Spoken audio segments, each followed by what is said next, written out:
escuchar, voy a tratar de no alejarme tanto.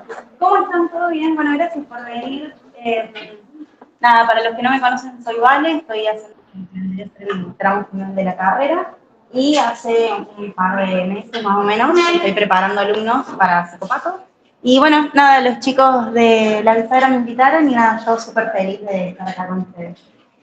Bueno, hoy vamos a empezar a ver todo lo que van a repetir mañana y yo no sé si estuvieron el repaso que di la vez pasada, que yo lo que estoy contándoles es que a mí me sirvió mucho interpretar cómo está estructurada la materia, ¿sí? Que como en las primeras unidades está todo lo que vendría a ser la introducción, el que es la psicopatología, que lo vimos en unidad 1 y 2, después también esta cuestión de los aportes de Lacan, y ahora sí vamos a empezar a ver toda la cuestión de aportes de Freud, y por otro lado también vamos a empezar a ver una como de las grandes estructuras psicopatológicas, que es la psicosis, ¿sí? Eso ustedes lo tienen en unidad número 10 y 11. Antes de empezar con lo que vendría a ser la unidad 4, que es como una introducción y va a estructurar lo que después vamos a ir viendo, yo lo que les puedo recomendar es que todas estas unidades las estudien por autor, ¿sí? No solamente las unidades, sino los textos, ¿sí? Más que nada en unidad 9, porque, por ejemplo, tenemos a Kraepelin que nos define la paranoia de una forma y después, por ejemplo, tenemos, no sé, a Sirius y Capras o a Bleuler o también, por ejemplo, a Klerenbach, ¿sí? Así que tengan en cuenta que vamos a empezar a hablar siempre por autores, ¿sí? Bien. Vamos a arrancar entonces con unidad número 4, ¿sí? La unidad número 4 me voy a centrar más que nada en todo lo que tiene que ver con las hipótesis, ¿sí? ¿Por qué voy a hacer esto? Porque es una forma justamente de organizar, ¿sí? Como todo el recorrido que va haciendo Freud, y también es como una introducción a lo que vamos a ver después cuando empecemos a ver la unidad, por ejemplo, número 10 y empecemos a ver el caso de Schreber, ¿sí? Bien, unidad número 4, vamos a tener tres hipótesis, ¿sí? La hipótesis de la defensa, la hipótesis del narcisismo y la hipótesis del giro del 20 o de la segunda tópica, ¿sí? Cada una de estas hipótesis, ya el nombre nos va a estar diciendo a qué va a hacer referencia, ¿sí? Entonces, la hipótesis de la defensa justamente va a hacer referencia a los mecanismos de defensa que utiliza el yo para defenderse de dos tipos de representaciones. Y eso es una de las primeras cosas que voy a destacar como fundamentales que van a tener que tener en cuenta ustedes y saber distinguir. No es lo mismo una representación intolerable que una representación inconciliable, ¿sí? La representación intolerable, piénsenla como una representación que si permanece en el psiquismo, lo arruina, ¿sí? Lo destruye. En cambio, lo inconciliable es algo que genera contradicción en el psiquismo, ¿sí? Es esto de que puede ser una contradicción o una pugna entre los deseos inconscientes o las fantasías y, no sé, lo establecido por la conciencia moral. Un ejemplo muy claro de esto es, ¿se acuerdan del caso de Elizabeth? Que Elizabeth, ¿qué quería hacer? Quería acostarse con el cuñado una vez que la hermana se había muerto. Entonces a eso podemos decir que es una representación inconciliable, ¿sí? Ahora, definido eso, ¿sí? Vamos a ver que Freud lo que va a tratar de hacer con estas hipótesis es distinguir qué es tratable por el psicoanálisis y qué no, ¿sí? Esa es la función principal que hace Freud, ¿sí? Y en esta primera hipótesis de la defensa vamos a tener las neurosis actuales y las neuropsicosis de defensa. Todavía no vemos esta distinción de lo que vendría a ser psicosis, neurosis y perversión, ¿sí? Tenemos por ahora estos dos tipos. La neurosis actual, ustedes van a encontrar todo lo que es la neurastenia y la neurosis de angustia, que lo que nos va a decir Freud que en realidad son neurosis que no tienen un conflicto psíquico en su origen. Entonces al psicoanálisis no le interesa tratarlas. Es como que la libido se va a tramitar de una manera incorrecta, ¿sí? Ahora, pasando a las neuropsicosis de defensa, vamos a encontrar a la paranoia y a la psicosis alucinatoria a la histeria, a la fobia y a la neurosis obsesiva, que todavía no las divide por psicosis y neurosis, ¿sí? Las agrupa todas juntas. ¿Qué pasa con esto? Tienen que tener en cuenta justamente esto que les decía al principio, cuáles se van a defender de una representación intolerable y cuáles se defienden de una representación inconciliable, ¿sí? Neurosis, fobia y histeria, neurosis histérica, fobia y neurosis obsesiva se van a defender de una representación inconciliable, ¿sí? En cambio, cuando vemos la psicosis alucinatoria y la paranoia, se van a defender de representaciones intolerables, ¿sí? Y vieron que acá decimos, bueno, la hipótesis de la primera hipótesis de la defensa. Bueno, ¿qué vamos a ver? ¿Cómo se defiende el yo? ¿Sí? En la histeria sabemos que el mecanismo de defensa que usa es la conversión. En la neurosis obsesiva sabemos que el mecanismo que utiliza es el falso enlace. Y en la fobia sabemos que el mecanismo que utiliza es la sustitución. Guarda con la fobia porque tiene el mismo mecanismo que la psicosis alucinatoria. Entonces, por ejemplo, si, no sé cómo son los exámenes, pero pueden decirles, bueno, qué tipo de afección o patología se defiende de una representación inconciliable mediante el mecanismo de la sustitución. Y les dan fobia y les dan también psicosis alucinatoria. Fíjense qué tipo de representación es, si es inconciliable o si es intolerable, ¿sí? Bien, vamos bien, ahí por ahí me agarra la verborragia. Bueno, entonces, eso por un lado de las neurosis. Ahora, siguiendo por el lado de la psicosis, vamos a ver que el mecanismo de defensa que se va a emplear, bueno, en la psicosis alucinatoria, es la sustitución y en la paranoia es la proyección, ¿sí?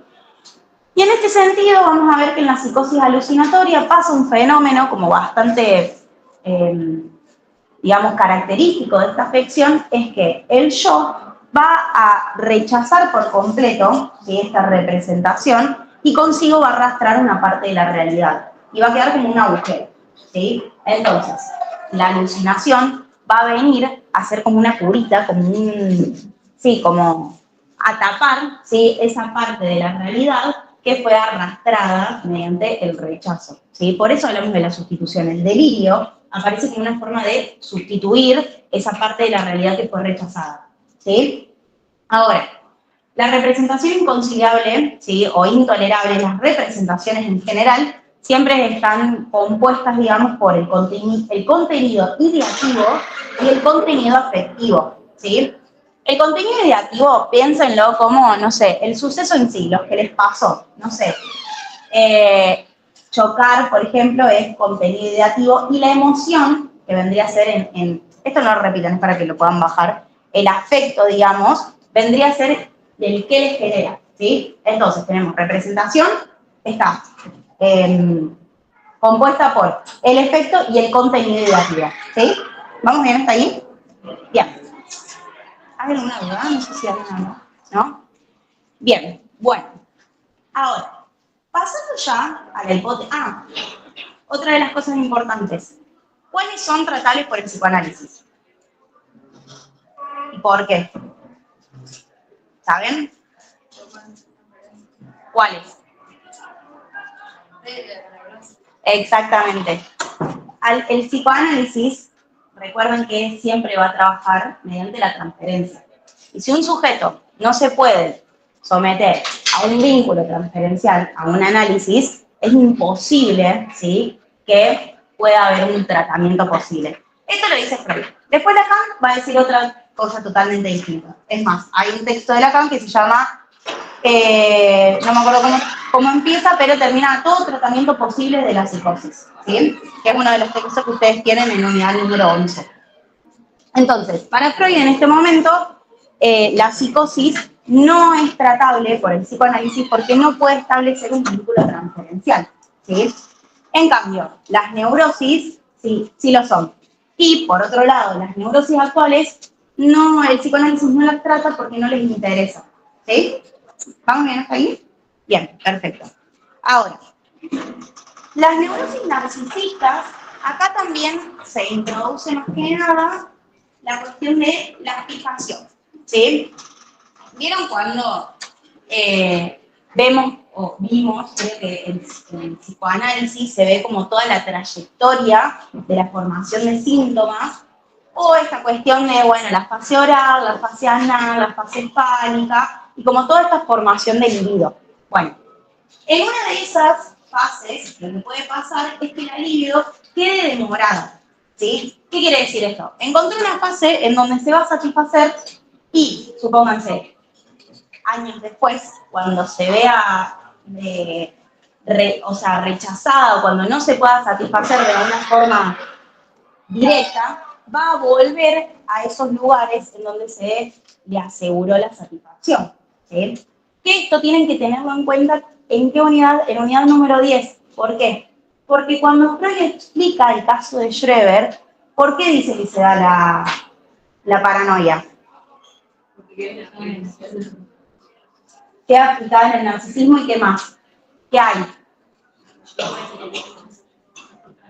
Exacto, hay una frustración y está el avance del libido homosexual mediante el sueño, ¿sí? Ese avance del libido homosexual, cuando lo vamos desglosando, nos damos cuenta que hay una frustración en el narcisismo primario, ¿sí? Y que esto se da también por la imposibilidad de satisfacción del libido en un primer momento, ¿sí? Por eso no sé si cuando leyeron el caso aclara que Schreber estaba pasando por la fase del climaterio. Tipo, el climaterio es como la menopausia femenina. Y una vez que lo lees, decís, bueno, pero ¿qué me importa a mí que este señor esté pasando por esto? Bueno, no. Hay todo como una explicación de por qué, ¿sí? Ahora, volviendo con unidad número 4, ¿sí? Ahora sí ya podemos ver como esta distinción entre lo que vendrían a ser las neurosis de transferencia y las neurosis narcisistas y también las neurosis actuales. Las neurosis actuales suelen ser las mismas, ¿sí? Sí, la neurastenia y la neurosis de angustia. Y Freud sigue sosteniendo lo mismo, ¿sí? Que no hay un tratamiento, o sea que al psicoanálisis no le interesa tratarlos porque no hay un conflicto psíquico, ¿sí? Entonces, a partir de esto, vamos a ver que se agregan, o sea, es como que se agregan dos grupitos, ¿sí? La neurosis de transferencia, que ahí vamos a ver la histeria, la neurosis obsesiva y la fobia, y después las neurosis narcisistas. En las neurosis actuales muchas veces pueden encontrar que se agrega la hipocondría, ¿sí? ¿Por qué se agrega la hipocondría? Porque la libido es como que se satisface de una forma, digamos, la vía de satisfacción es ponerla en un órgano que en realidad no está afectado, ¿sí? Pero bueno, esto lo podemos debatir en otro momento. Después, las neurosis de transferencia siguen siendo la histeria, que la fijación de la histeria es en la fase oral, la neurosis obsesiva, que la fijación en la neurosis obsesiva es en la fase anal, y la fobia, que la fijación es en la fase hispánica, ¿sí? Pasando de esto, vamos a ver ya la cuestión de las neurosis narcisistas, ¿sí? En las neurosis narcisistas, para que les ayude como a relacionarlo, creo que el narcisismo siempre se va a ubicar del lado del yo, ¿sí? Entonces, cuando piensen en narcisismo, piensen en todas las fases en donde la energía psíquica o la construcción del sujeto, lo que sea, está fijada pura y exclusivamente en el yo, ¿sí? Como por ejemplo el autoerotismo. En la psicosis alucinatoria, Freud va a decir que la libido queda fijada en el autoerotismo, ¿sí? Y después vamos a ver que en la paranoia, la libido queda fijada en el narcisismo primario, ¿sí? ¿Vamos bien hasta ahí? Bien, perfecto. Bueno, paren que quiero ver si me estoy olvidando algo antes de pasar a la psicosis alucinatoria, paranoia. Bien. En la neurosis narcisista, en esta instancia, también se va a agregar lo que vendría a ser la manía y la melancolía, ¿sí? Y otra de las cosas importantes para que tengan en cuenta es que la psicosis alucinatoria también puede aparecer como parafrenia, esquizofrenia o demencia precoz. Pero esto es en vínculo a lo que vemos en la unidad número 9, ¿sí? Bien, como les decía, en neurosis narcisistas también puede aparecer lo que vendría a ser la manía y la melancolía, ¿sí? Que manía y melancolía lo vemos mucho mejor en unidad número 10, ¿sí? Pero para hacer como, para cerrar la idea de esta cuestión de qué pasa con el yo, sabemos que en la melancolía, el yo lo que hace es, primero, la melancolía es un duelo patológico y el yo lo que hace es introyectar ese objeto de amor perdido, ¿sí? Entonces, el yo se identifica, lo introyecta y el super yo lo castiga.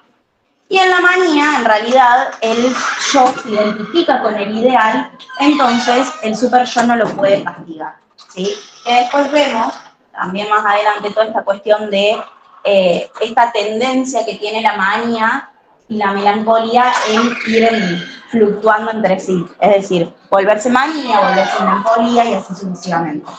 ¿Estamos bien ahí? Bien. Perfecto. Bueno, ahora sí. Vamos con la tercera hipótesis. En la tercera hipótesis lo que tienen, a ver, cada una de estas hipótesis vieron que se dan en fechas específicas. Por ejemplo, la primera es de 1894 a 1897. La segunda, que tengan en cuenta más o menos cuándo se escribe, Introducción al Narcisismo, que es más o menos en 1914. Y la tercera, nosotros ya saben que cuando hablamos de... Hola, ¿qué tal? Ya saben que cuando hablamos de el giro del 20, la segunda tópica y demás, ya estamos hablando de 1920 en adelante, que ahí después Freud le da todo el giro a su teoría, ¿sí? Y a partir de esto, ¿qué pasa? A partir de esta teoría, ¿sí? Se cambia, ¿sí? De lo que conocíamos como el inconsciente, el preconsciente y la conciencia, y Freud empieza a hablar en términos de ello, yo y super-yo, ¿sí? En este caso volvemos a tener lo mismo, ¿sí? Lo mismo en el sentido de neurosis actuales, neurosis de transferencia y neurosis narcisistas, y ahora sí va a aparecer el término de la psicosis, ¿sí? Otra de las cosas que tienen que tener en cuenta a partir de esta hipótesis es la cuestión de el más allá del principio del placer, ¿sí? Y que no todo sueño es un cumplimiento de deseo, ¿sí? Eso es lo que empieza a ver Freud, que hay algo que va más allá de eso, que no todo se basa en satisfacción, o no como lo creíamos, o como lo creía y no les presenta. Entonces, las neurosis actuales siguen siendo las mismas, neurastenia y neurosis de angustia. Después tenemos las neurosis narcisistas, que acá ya vemos que es manía y melancolía únicamente. Y en cuanto a esto, Freud lo que empieza a plantear es dónde está el conflicto, ¿sí? ¿Qué instancias psíquicas entran en conflicto? ¿Pero por qué? Porque acá es cuando Freud dice que el yo va a aparecer como una instancia que tiene que satisfacer a otras instancias más, el mundo externo y al ello, ¿sí? Entonces, dependiendo dónde esté el conflicto, va a satisfacer a uno o al otro, ¿sí? Es más, dice que el yo debe servir a tres amos, el ello, el super yo y el mundo exterior, ¿sí? Tiene que dejarlos a todos conformes. Después de esto también lo podemos debatir demasiado, más cuando veamos todo lo que tiene que ver con angustia, pero bueno. Entonces, en neurosis narcisista van a ver que el conflicto es entre el yo y el super yo. En neurosis de transferencia, que seguimos manteniendo las de siempre, histeria, neurosis obsesiva y fobia, vamos a ver que el conflicto es entre el yo y el ello. El yo va a reprimir los impulsos del ello, se defiende y el ello se va a ver satisfecho mediante el síntoma, por ejemplo, ¿sí? En la psicosis, ahora podemos observar ya la paranoia, parafrenia, esquizofrenia, demencia precoz, dependiendo del autor que ustedes quieran tomar, pero tengan en cuenta que acá entra también mucho esta cuestión de la psicosis alucinatoria. El conflicto vendría a ser entre el yo y el mundo exterior, ¿sí? El yo se desconecta de la realidad y satisface o favorece los impulsos a favor del ello. ¿A partir de qué? De las alucinaciones, por ejemplo, ¿sí? de las alucinaciones en el caso de la psicosis alucinatoria o en los delirios, ¿sí? En el caso de la paranoia. ¿Sí? ¿Se entendió? Sí. Porque no opera la censura. Sí, no es que no opera, sino que es el mecanismo de defensa que tiene el yo. ¿Sí? ¿La censura en qué sentido? Porque si favorece al ello, no está salteando la. Claro, bueno, sí, si querés verlo desde esa perspectiva, sí, pero en realidad es más que nada es más que nada por la predisposición que tiene el sujeto, y esto lo podemos vincular, por ejemplo, a partir con la primera hipótesis de, bueno, también el tipo de representación que se presenta, ¿sí? Y justamente la disposición que tiene el sujeto a defenderse, ¿sí? ¿Se entendió? Sí. ¿Dónde quedó al final la hipocondría y la maníaco-depresiva? Bien, la hipocondría queda en las neurosis actuales y, ¿cuál me habían dicho también? La maníaco-depresiva en las psicosis. En esa tercera hipótesis, ¿sí? Bueno, y otra de las cosas que por ahí, se puede ubicar dentro de este tipo en esta hipótesis es el tema de las neurosis traumáticas, ¿sí?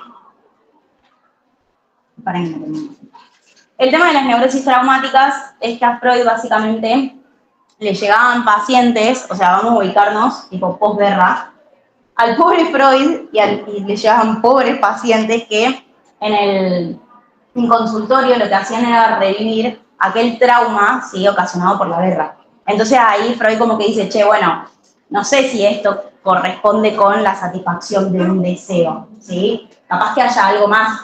Y acá plantea que muchas veces el psiquismo tiene esta compulsión a la repetición para poder inscribir, ¿sí? Algo que no pudo ser asimilado. ¿Se entendió hasta ahí?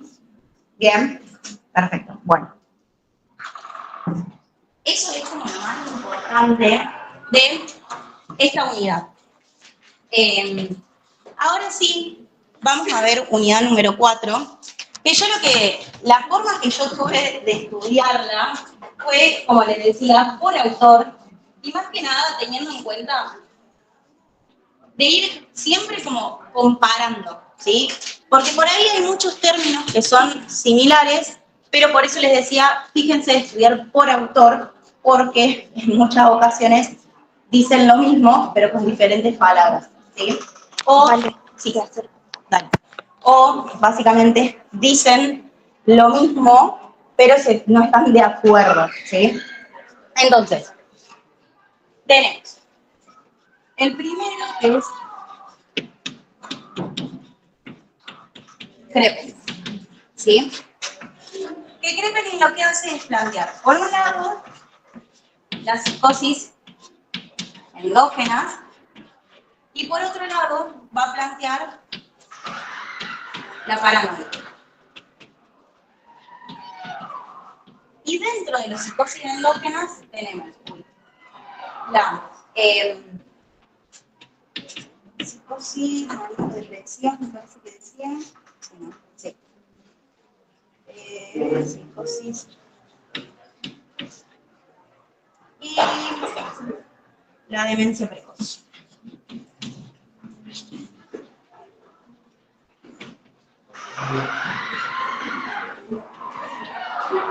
Bien. Bueno. Kraepelin, ¿sí? Empieza hablando justamente de esta distinción de psicosis endógenas por un lado, que justamente su origen va a ser endógeno, ¿sí? Y a partir de este tipo de psicosis va a plantear las psicosis maníaco-depresivas y las demencia precoz. Que esto después Bloyer se lo critica, ¿sí? Y por otro lado va a hablar acerca de la paranoia. Pero Kraepelin tiene una concepción de la paranoia que también es como muy novedosa, ¿sí? Kraepelin, psiquiatra puro, ¿no? Pero lo que se destaca, ¿sí? Es cómo él fue contextualizando, ¿sí? Y más que nada configurando en este momento las descripciones, ¿sí? O las categorizaciones de las enfermedades. En este momento vamos a ver que Kraepelin va a concebir a la paranoia como una locura sistemática, ¿sí? Y la va a definir mediante esta cuestión del ordenamiento que existe del delirio en la paranoia. Literalmente, Kraepelin dice, lo que define la enfermedad es la instalación de ideas delirantes o de ilusiones sensoriales.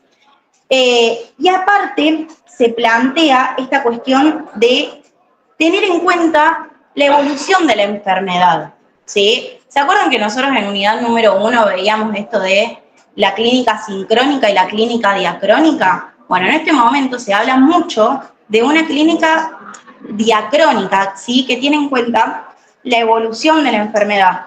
No solamente la evolución, cómo empieza, cuándo empieza, cuáles son los signos, ¿sí? Entonces, cuando habla de la paranoia, vamos a ver que algo muy importante que él va a plantear es que en la paranoia, él la llama locura sistemática justamente por esta organización que tienen los delirios, que él dice que siguen un cierto orden y son coherentes. Y bueno, coherentes, vamos a tomarlo con pinzas la cuestión de la coherencia, ¿no? Y por otro lado, Kraepelin nos habla de lo que vendrían a ser las psicosis endógenas, ¿sí? Saliendo de la paranoia. Y en cuanto a las psicosis endógenas, nos habla de la demencia precoz, ¿sí?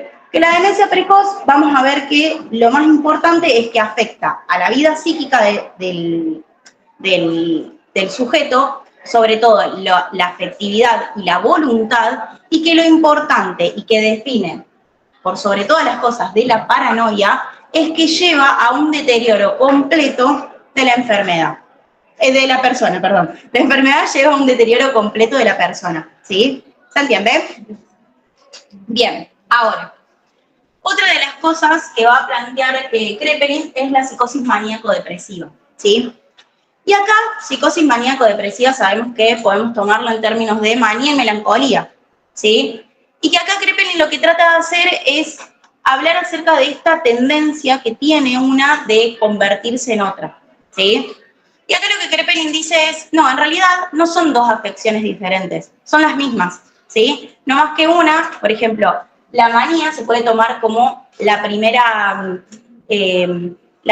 fase, perdón, la melancolía es la primera fase de la manía y la manía es la última fase de la melancolía, ¿sí? Como esta cuestión de la inversión. Que después cuando veamos a Freud vamos a ver que esta cuestión de la inversión es más que nada un mecanismo de defensa que tiene el yo, ¿sí? En la melancolía vamos a ver que el super yo todo el tiempo castiga al yo y entonces el yo se defiende identificándose con el ideal y una vez que se identifica con ese ideal, ya está. El super yo no lo puede castigar porque no tiene con qué darle, básicamente. Pero eso también nos lleva a un sufrimiento que, bueno, tranquilo, ya lo vamos a ver. Bien, otra de las cosas que tienen que tener en cuenta que es muy importante es la cuestión de los síntomas, ¿sí? La diferenciación más que nada... Paren que me estoy cagando de calor, chicos. La diferenciación más que nada de los síntomas en cuanto a los síntomas basales y los síntomas accesorios. Los síntomas basales son los que sí o sí tienen que estar para caracterizar a la enfermedad. Y en este caso, en cuanto a los síntomas basales, que también tienen mucho que ver con la cuestión del curso de la enfermedad, vamos a ver qué son. Los síntomas basales en la paranoia están muy relacionados con cómo se va dando, ¿sí? No más que nada esto de decir, bueno, se conserva la afectividad, o se pierde la afectividad, o tenés tal cosa o tenés tal otra. No, sino cómo se va dando, ¿sí? Es esta cuestión de ideas delirantes desarrolladas lentamente, tomando un conjunto sistematizado que sostiene una coherencia, ¿sí? La coherencia y la sistematización en la paranoia para Kraepelin es lo más importante, ¿sí? Ahora, los síntomas accesorios que pueden o no estar, ¿sí? Esa es la diferencia con los síntomas basales, que los síntomas basales tienen que estar sí o sí para que se dé, o sea, o para que se pueda, digamos, clasificar a la enfermedad como tal, En cambio, los síntomas basales vendrían a ser las ideas delirantes propiamente dichas y las alucinaciones, ¿sí? En cuanto a las ideas delirantes y las alucinaciones, una de las distinciones claves que tienen que tener es que las alucinaciones sensoriales son más que nada como es algo sin un objeto, ¿sí? Como que se ve algo allí donde no está, ¿sí? Lo que van a decir es que la diferencia entre alucinaciones y delirio es que las alucinaciones son percepciones sin objeto. Tipo, es como que yo acá les diga, nada, acá hay una persona, que ustedes me digan, no, no hay nadie. ¿Sí? Eso es una alucinación. En cambio, los delirios vienen a ser algo más corpóreo, ¿sí? Más endógeno, si se quiere decir, sí. Perdón, capaz es una pregunta. No, no, no. Yo tenía como síntoma basal Sí. el delirante Sí. y como síntoma secundario el delirio. Claro, porque la idea delirante, desarrollar, ¿cómo se va desarrollando esa idea delirante? ¿Sí? O sea, el delirio sí puede estar o no, pero esta cuestión de la idea delirante, ¿cómo se desarrolla? ¿Sí? Esto de un desarrollo lento, insidioso, que no podemos detectar con precisión. Los síntomas basales, por eso yo les decía que los reconozcan más que nada en cómo se va a ir dando la enfermedad, no en los síntomas en sí. ¿Sí? Ahí se entiende la... O sea, Sí. ¿sería síntoma secundario el delirio o la idea delirante? Sí, o sea, toma la idea delirante como el primario y el delirio como el secundario, ¿sí? Pero no hay problema, pero siempre tengan en cuenta cómo se va desarrollando, ¿sí? Que esa es como una de las distinciones fundamentales. Y lo que les decía de los delirios, que es esta cuestión que es algo más endógeno, que con Schreber, por ejemplo, él vieron que sentía que se le reblandecía el cerebro. Bueno, ahí podemos encontrar una cuestión del delirio, ¿sí? No tiene tanto que ver con una percepción sin objeto, ¿sí? ¿Se entiende? Bien, perfecto. Entonces, eso para que tengan en cuenta con las ideas más importantes. Las ideas más importantes de Kraepelin, ¿sí? En la paranoia. Obviamente después en el texto tienen un montón de ejemplos de cómo se forman, de a qué edad más o menos se puede agarrar, cómo se va notando, ¿sí? Pero la distinción principal que tienen que hacer siempre es esta, ¿sí? ¿Por qué, iba a decir Freud, por qué Kraepelin define a la paranoia como una locura sistemática? ¿Sí? Por esta cuestión de cómo está constituido este delirio, ¿sí? ¿Se entiende? ¿Hay alguna pregunta de Kraepelin? Igual lo vamos a volver a retomar. Bien. Ahora. Bueno. No sé si se va a ver. Como una SX y una C, porque no sé cómo se... Sí. Preguntarle los síntomas accesorios y más de la demencia precoz. ¿No? Hay otro texto igual que habla de demencia precoz y cosas. Ahí lo vamos a ver, no se preocupen. Bien. Otro de los autores que tenemos... otra de las cosas que pueden llegar a ver en Kraepelin vendría a ser los delirios de querulancia y los delirios querellantes, me parece. Bien, perfecto. Gracias. Los delirios, o sea, lo tomo con esto del Sirius y Capgras porque tiene mucho que ver, por eso les digo siempre, estudien por autor, con los delirios de reivindicación. La querella, ¿sí? El delirante, bueno, no sé, los querellantes son personas que sufrieron una injusticia y que exigen un resarcimiento, ¿sí? No sé si es un término que viene mucho de lo legal también, tipo, bueno, el abogado de la querella, bueno, la parte de la querella, ¿sí? No está tan relacionado con lo patológico. En cambio, el querulante sí. El querulante puede haber habido una injusticia ocasionada o no, y que como que se tiende a ver, ¿cómo lo digo de otra manera? Bueno, vamos a agarrar esto en comillas para bajarlo a tierra. El querulante básicamente está obsesionado con esta cuestión de me hicieron mal, me hicieron un daño, necesito que eso se recompense, ¿sí? ¿Se entiende? Pero ¿por qué hablamos de que es delirante ya? Porque, por ejemplo, puede interpretarlo de una forma completamente patológica o esa, digamos, esa injusticia puede haber estado o no, o el famoso no es para tanto, ¿sí? Pero todo lo que haga el querulante después va a estar dirigido justamente a que, bueno, le den este resarcimiento. ¿Se entiende? Bien. Ahora, Sirius y Capgras van a hablar mucho del delirio de interpretación y el delirio de reivindicación, ¿sí? El delirio de interpretación van a decir que justamente el sujeto interpreta de manera patológica ciertos acontecimientos.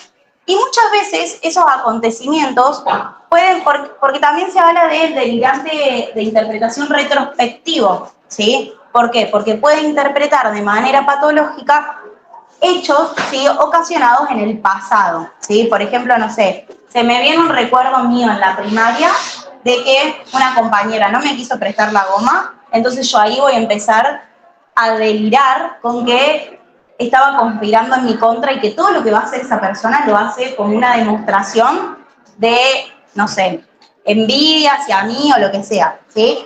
Como que estos tipos de delirantes se ponen como demasiado en el papel de protagonista, ¿sí? Es como tipo, no, bueno, tampoco es tan importante. Sí.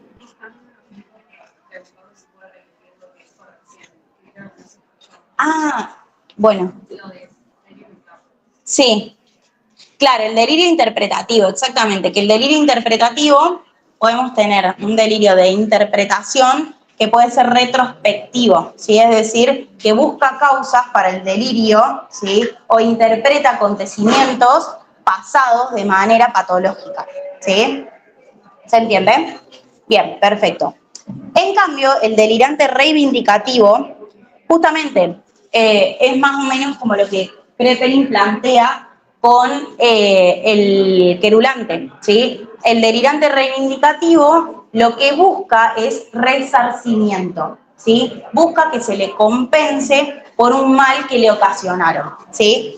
Y en este sentido vamos a ver que los síntomas esenciales para el diagnóstico tienen mucho que ver con con el curso de las ideas, ¿sí? Por ejemplo, hay una idea directriz obsesiva, ¿sí? Por ejemplo, en el tema de los delirantes de reivindicativos, obtener el resarcimiento. Y acá Phillips y Capgras dicen que toda la personalidad del reivindicativo está exaltada. El reivindicativo tiene apuro para llegar a su meta, ¿sí? ¿Cuál es la meta? Que le compensen ese daño que le causaron, ¿sí? En cambio, y por otro lado, por ejemplo, el interpretativo hace un montón de ideas. O sea, el chabón te puede hacer 250 millones de interpretaciones delirantes, ¿sí? En cambio, el reivindicativo tiene una idea directriz fija, ¿sí? Que, por ejemplo, si alguien viene y le dice, bueno, listo, yo no te presté la goma en primaria, entonces vos crees que yo todo lo que hago es en contra tuyo, tomás, te presto la goma ahora. Está todo bien, te quiero, abrazo, pim pum pam, listo, no. Vuelve a hacer otro delirio otra vez, ¿sí? Como que no hay cosa que le venga bien. ¿Se entiende? Bien, perfecto. Sí. De interpretación es también una paranoia, porque no tienes sistematizado Sí, pero en ese sentido no lo mezclen con paranoia, sí, porque son como de otros autores, ¿sí? Él, digamos, Sirius y Capra lo presentan como delirios, ¿sí? No como tipos de, por ejemplo, paranoia o psicosis, ¿sí? Y los querellantes Sí. también son paranoicos, o solo los querellantes. No, porque la querella viene más del lado de justamente algo que realmente pasó, no tiene el lado patológico, ¿sí? Como por ejemplo, para que tengas una idea, como el duelo, que es un proceso normal, digamos, y no es patológico, a comparación de la melancolía, ¿sí? ¿Se entendió? Sí, Perfecto. Perdón, Sí. pero la duda sí es paranoico. O no Sí. metamos ninguno. Sí, no, por las dudas no. Bueno, gracias. Sí. Bien. Ahora, ¿cuáles son las diferencias? Sí. Una consulta. ¿Cuál es el sistematizado del delirio de interpretación o de reivindicación? la sistematización de las ideas, ¿sí? Eso en cuanto a... En realidad está todo como sistematizado también, porque sí, Pitágoras también plantean mucho estos tipos de delirios en cuanto a la sistematización. Cuando hablen de sistematización, algo sistematizado, trátenlo como algo dentro de lo que se puede, chicos, y dentro de lo que estamos hablando que es el delirio, como más ordenado, ¿sí?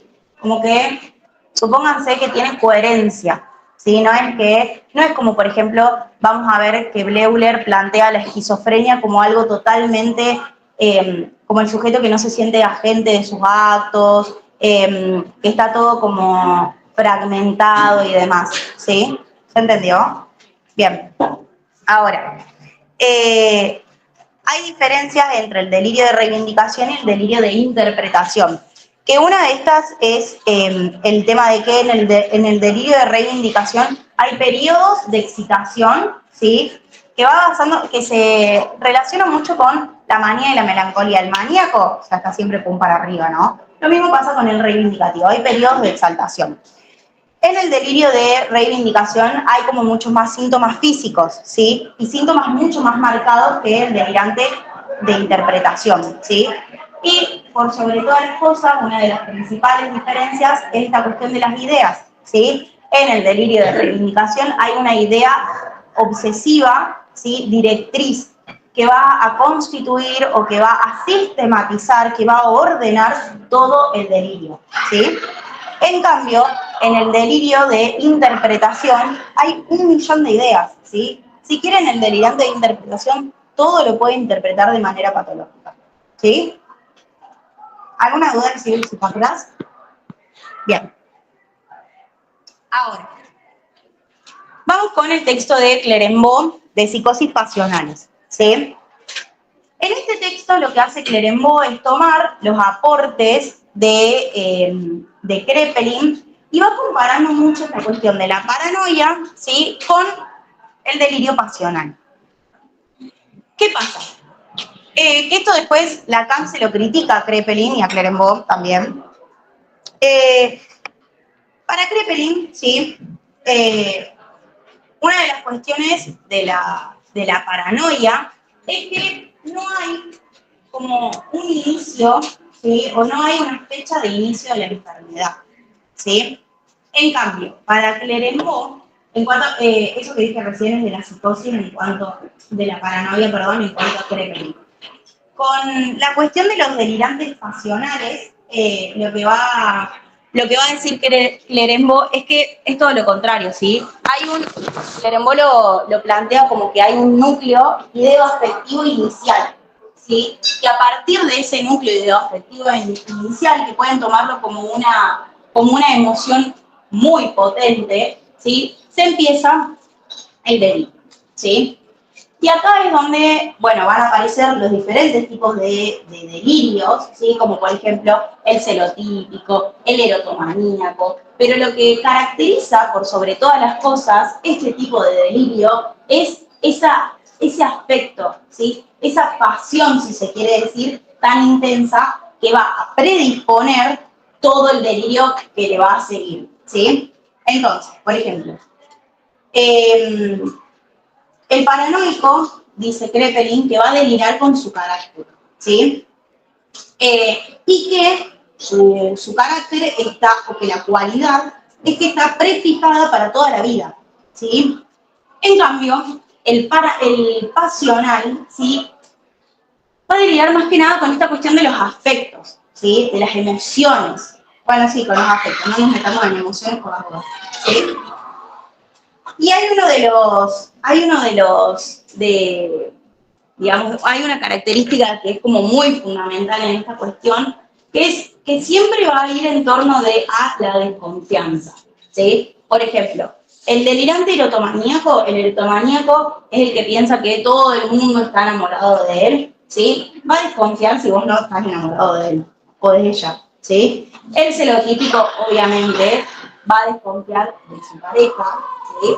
Y así sucesivamente con el resto, ¿sí? De todos los delirios. Pero lo más importante acá es que ustedes tengan en cuenta esta cuestión de el núcleo ideo-afectivo inicial, ¿sí? La distinción entre la paranoia de Kraepelin, que va a decir que no tiene una fecha de inicio, o sea, como que no, vos no decís, bueno, acá empezó el delirio del paranoico. Bueno, no, para Clerembault todo lo contrario, ¿sí? Para Clerembault el delirio pasional tiene una fecha exacta, ¿sí? Bien. El delirante paranoico tiene a menudo puntos de vista retrospectivos, es decir, va a buscar cosas en el pasado, ¿sí? En cambio, el pasional no busca ninguna explicación, ¿sí? El pasional está apurado para llegar a la meta. Por ejemplo, si yo deliro, yo serotípica, deliro con que mi pareja me está cagando, yo todo lo que voy a hacer es tratar de... Lo único que me va a importar a mí es descubrir si mi pareja me está cagando o no, ¿sí? Entonces, el delirante pasional, a esas ideas que aparece, ese nodo afectivo que es inicial, es el postulado, ¿sí? Esto Clerembault lo va a llamar el postulado. Por ejemplo, tu novio te está cagando, ¿sí? Ese es el postulado. Y a Clerembault lo que dice es que si por ejemplo, al celotípico le quitamos todo el postulado, le demostramos que su pareja no la va a cagar, que nada, no le importa, ¿sí? Va a ser otro delirio. Y así sucesivamente, ¿sí? ¿Se entiende? Bien. El paranoico, su delirio tiene que ver más que nada con la desconfianza, ¿sí? Y se interpreta de una manera patológica de los acontecimientos ya pasados, ¿sí? Bueno, a ver, después también es como que Clerembault lo que hace en una parte del texto es comparar esta cuestión de los pasionales realmente patológicos de los pasionales como más normales, ¿sí? Esto que hoy en día podemos llamar ay, qué intensa que sos. Bueno, Clerembault dice que el pasional, y esto lo relaciona mucho con esta cuestión de la meta, el pasional todo el tiempo va a estar queriendo demostrar que eso que él piensa o eso que él delira es real. Entonces, por ejemplo, todos sus esfuerzos, si lo hay, parten de la idea de que podrá y puede, por ejemplo, hacerse amar, ¿sí?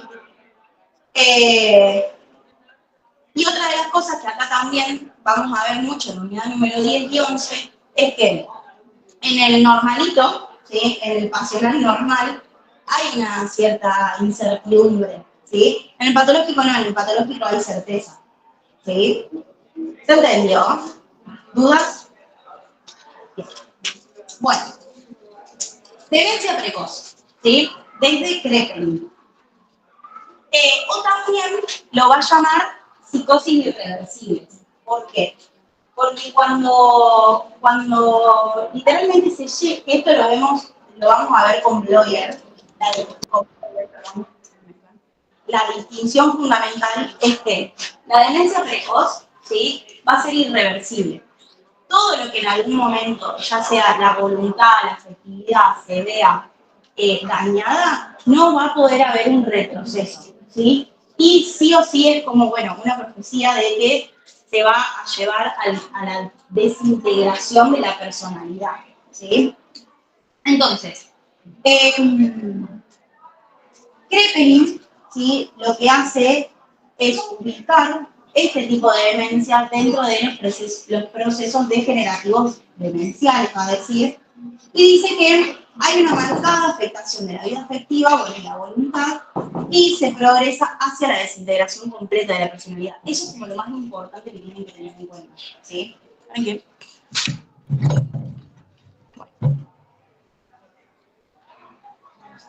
Bueno.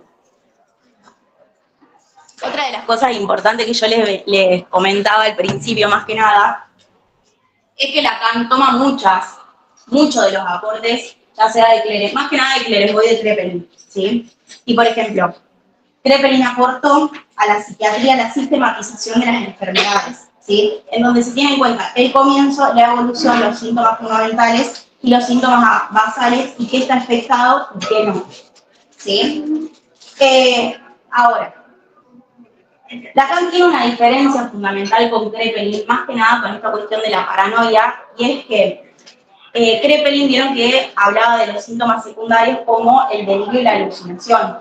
Bueno, Lacan va a decir, a mí no me interesa si esos delirios están sistematizados, si son coherentes o no. A mí me interesa el delirio. Y el delirio para Lacan es lo principal. Más que nada, la cuestión del contenido del delirio. ¿Sí? El delirio podemos tratarlo como un significado, ¿sí? Y que justamente, o un significante, mejor dicho, ¿sí? El delirio es un significante, ¿sí? Y la intención que el sujeto le aporte a eso, ¿sí? Va a ser el significado, eso es lo importante. ¿Vieron el texto de, no sé si lo llegaron a ver, de la... No, la bella carnicera. Sí, pero el de Marrana, bueno, eso, vengo del flambrero, bueno, venía por ahí, por la carnicería. Marrana, ¿sí? A Lacan no le importa la palabra en sí, sino le importa la intención que el sujeto le aporta a eso, porque la señora podría haber escuchado cualquier otra cosa, podría haber escuchado marrana, no sé, taza, lápiz, lo que sea, ¿sí? A eso se refiere Lacan con que no le interesa si está sistematizado o no, si es coherente o no, sino que lo fundamental es el delirio en sí. ¿Se entiende? Bueno, y acá, muy a su pesar, Krepelin hace la distinción de 9 formas de demencia precoz. Que nadie entiende por qué las hace, porque a lo último, la 9ª forma dice otras formas de demencia. Bueno, ¿cuál es mi recomendación? Que las lean lo más posible. Obviamente, a ver, nada, si se las tienen que saber, se las tienen que saber de memoria, porque no hay como una relación que puedan ir haciéndola. Una vez que las empiezan a leer tanto, les van quedando, ¿sí? Pero, por ejemplo, no sé, la hebefrenia. ¿Sí? La hebefrenia está caracterizado por esta cuestión de como síntomas más regresivos, tipo los que hoy conocemos como, bueno, los pendeviejos, ¿sí? Tenés, no sé, 40 años, te comportás como una persona diferente, ¿sí? Después empieza, por ejemplo, la forma simple, la forma catatónica, la forma paranoica delirante, la paranoide atenuada, la paranoide depresiva, la pseudoperiódica, las demenciales y las otras formas, ¿sí? Bueno, suerte con eso. Después, obviamente, distingue todo lo que vendrían a ser los síntomas fundamentales o basales y los síntomas secundarios o los accesorios, ¿sí? Que acá vuelve a estar la diferencia con Lacan, ¿sí? Que para Krepelin los síntomas secundarios o accesorios, que son las alucinaciones y las ideas delirantes o los delirios, para Lacan no son para nada accesorios, sino que son los principales. A él no le importa si eso está sistematizado, si es coherente o no, ¿sí? ¿Se entendió? Bien. A mí no. Ah, no. Bien, bueno, ahora, sí.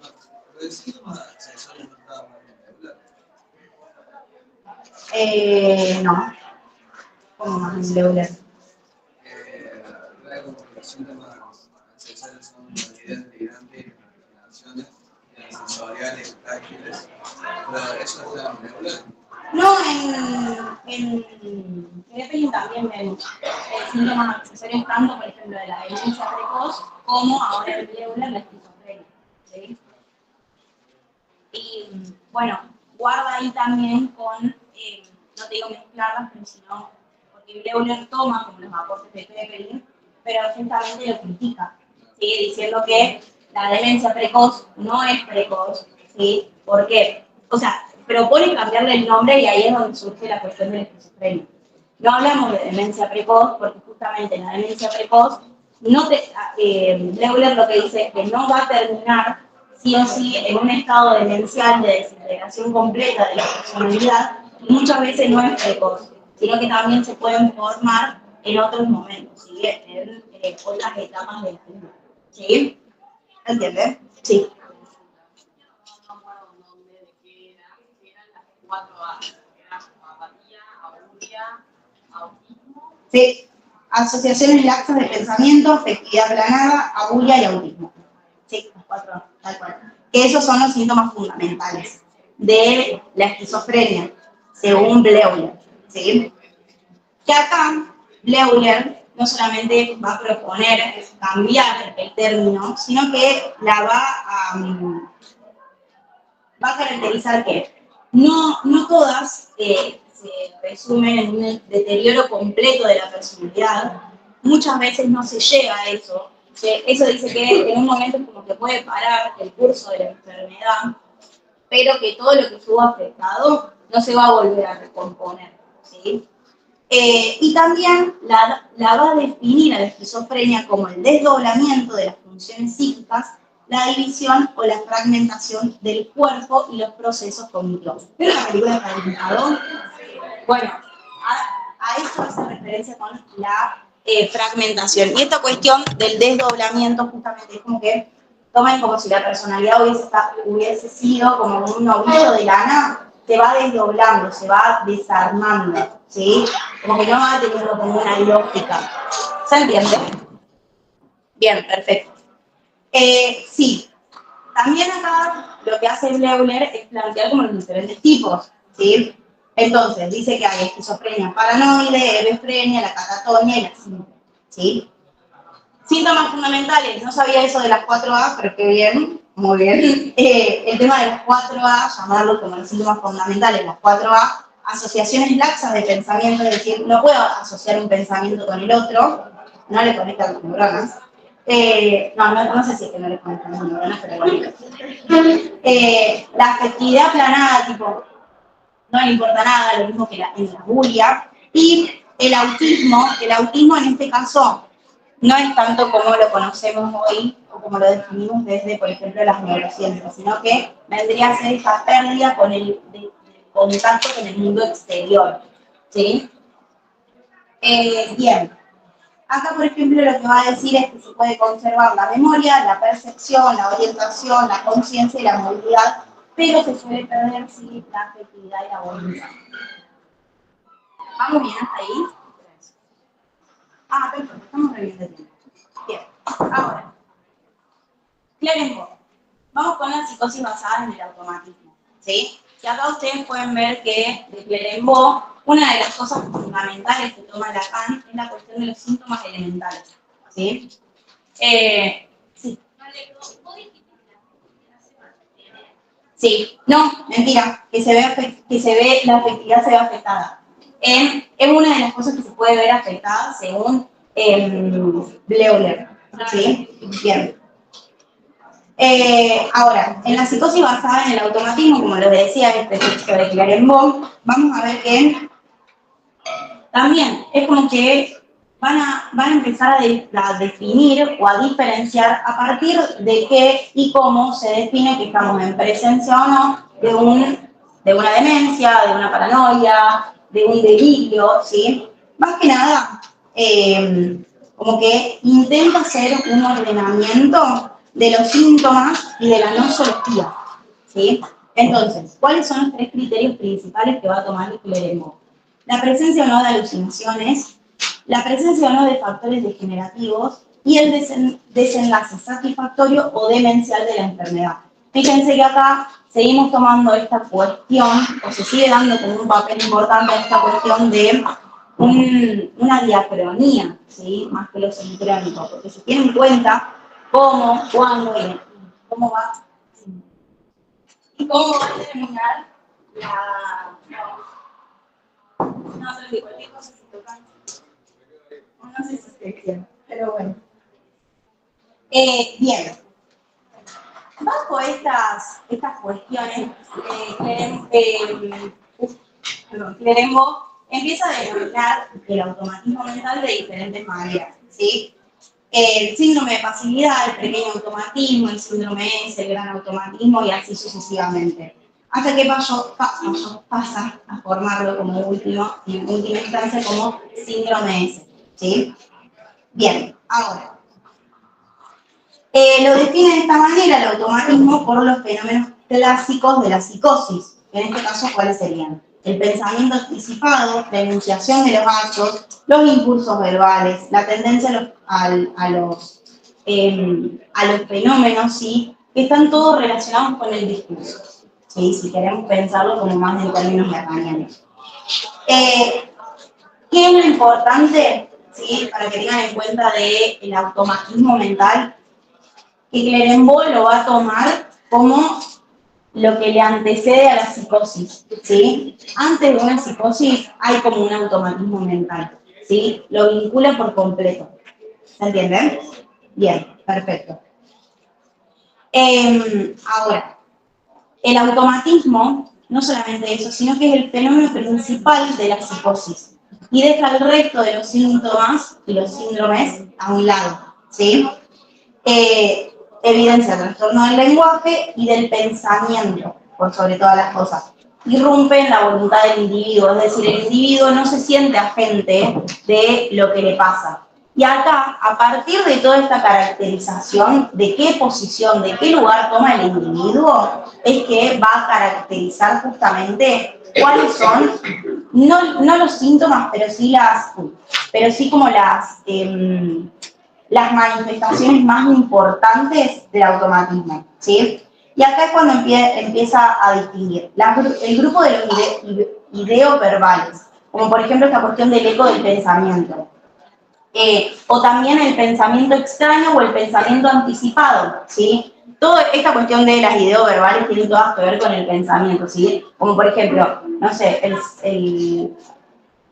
se empieza a escuchar que está pensando o algo por el estilo y es como que no se siente agente, es como que dice, bueno, hay una persona que me está hablando en la cabeza que no soy yo, ¿sí? Después, por ejemplo, tenemos los fenómenos sutiles que pueden ser positivos o negativos. En los positivos es como que se agrega un pensamiento, es como que yo esté así hablándole con usted y de la nada salgo con otra cosa, ¿sí? A eso se refiere con que positivo se le agrega algo. Y el negativo está más relacionado con un olvido, ¿sí? Es como que yo les estoy hablando y me queda así ahorita diciendo qué hago acá, ¿sí? Bien, ahora, después habla de los fenómenos anideimos diversos, ¿sí? Y se caracterizan justamente por ser vacíos, ¿sí? Y aquí es donde va a hablar de, por ejemplo, ser anideicos, ¿sí? De que no hay una idea, de que justamente está vacío, ¿sí? Y acá también es cuando va a empezar a describir cómo todos estos fenómenos son, ¿sí? Por ejemplo, son neutrales, ¿sí? No están dirigidos a una idea fija. Son atemáticos, ¿sí? Tampoco tienen un tema del cual se va a hablar. No siguen una asociación de ideas, ¿sí? Tienen un carácter, dice, no sensorial. Por eso es que están tan relacionados con el discurso, y es lo que después va a tomar. Y dice que, por ejemplo, si ustedes le piden a un psicótico, en términos de lenguaje, que les explique, por ejemplo, bueno, en este caso, con Schreber, que le piden a Schreber que les explique qué es el alicidio, el chabón te va a decir alicidio, ¿sí? Por esta cuestión de la incapacidad de asociación de los pensamientos, ¿sí? ¿Bien? ¿Ahí? ¿Dudas? Bien. Fíjense que una de las cuestiones que Lacan toma de Clerenbois es esta cuestión de los fenómenos elementales, ¿sí? Que después también Lacan critica mucho esta cuestión, porque Lacan, por ejemplo, piensa los fenómenos elementales de la psicosis o de la paranoia a partir de los efectos parasitarios del lenguaje, ¿sí? Como también los piensa, por ejemplo, Clerenbois, ¿sí? ¿Vamos bien hasta ahí con esta unidad? ¿Sí? ¿Se entendió? Bueno, mi recomendación es que estudien sí o sí por autor. Y bueno, nada, háganse bien estas distinciones. Ahora sí, vamos a ver lo que es unidad 10 y 11, que son unidades bastante larguitas, pero bueno, vamos a ir y venir, ¿sí? Entre una y otra, ¿sí? Todo lo que yo hable de Freud es unidad 11, todo lo que yo hable de Lacan, todo lo que yo hable de Freud es unidad 10, todo lo que yo hable de Lacan es unidad 11, ¿sí? Ambos autores van a trabajar a partir del caso del presidente Schreber, ¿sí? Schreber, como me voy a centrar más que nada en este caso, ¿no? Schreber justamente es un tipo de 51 años que hay 3 enfermedades que lo que hacen es caracterizar, ¿sí? Este caso. Que la primera es la hipocondría, la paranoia y la parafrenia. Acá. Y la parafrenia, que la parafrenia pueden tomarla también, no de esta manera, no con estas palabras, pero para que se den una idea es como una esquizofrenia, ¿sí? Pero Freud lo llama parafrenia. Bueno, ¿qué es lo importante? ¿cuál es el acontecimiento más importante para Schreber, para entender el caso? El momento en el que él es nombrado en junio de 1893 más o menos, que en junio él es nombrado como presidente de la Corte Suprema de Apelaciones y él en octubre tiene que asumir. Cuando a él asume se le desencadena todo el delirio, ¿sí? Eso es uno de los hechos más importantes, ¿sí? Por otro lado, una de las cosas que Freud va a decir es que, ¿por qué se forma la paranoia? Es lo que veníamos viendo antes. Para Freud la paranoia se forma por... Sí. No, sí. Sí. Ahí, exacto. Eso previamente, sí. Hay un avance del libido homosexual. Que eso tiene que ver justamente con las fases de fijación y con las fases de formación de síntomas. El síntoma se va a formar en diferentes etapas. Fijación, frustración, regresión y satisfacción.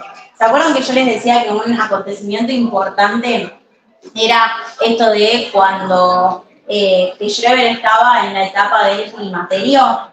Bueno, vamos a tomarlo con pinzas. Supónganse que Schreber tenía un par de impedimentos físicos, fisiológicos, para satisfacer su libido.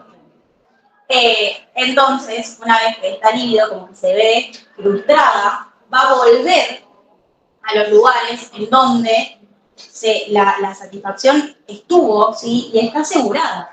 Entonces, en el caso de Schreber, por paranoico que es, va a volver a la fase del narcisismo primario, en donde la elección de objeto, ¿sí? O la libido podía tomar tantas formas, por ejemplo, objetos homosexuales o heterosexuales, ¿sí? No había una distinción, ¿sí?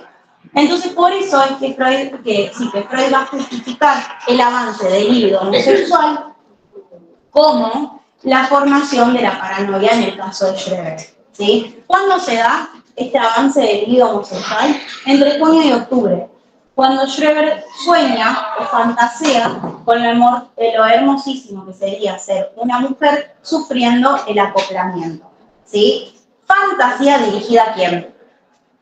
Muy bien, a Flesching. ¿Por qué a Flesching? Porque era el médico con el que él estaba en transferencia, ¿sí? Recuerden que Flesching es el médico que lo atendió, digamos, cuando tuvo su primera enfermedad, ¿sí? Y es con él que hace el delirio, ¿sí? Y acá también vamos a hacer un paréntesis en la formación de la enfermedad en cuanto a los delirios que tiene Schreber, ¿sí? Los delirios de Schreber son el delirio de persecución. El primero es este de que Flesching lo perseguía porque quería cometer un homicidio o que quería cortarle los genitales, ¿sí? Que luego se va a transformar en un delirio de grandeza, ¿sí? El delirio de grandeza, en tanto que Schreber había empezado a delirar con que Dios lo había elegido para ser fecundado y procrear una nueva raza de espíritus schreberianos que iba a redimir el orden del mundo, ¿sí? Ahí se ve el traspaso de los dos tipos de delirio, ¿sí? ¿Se entiende?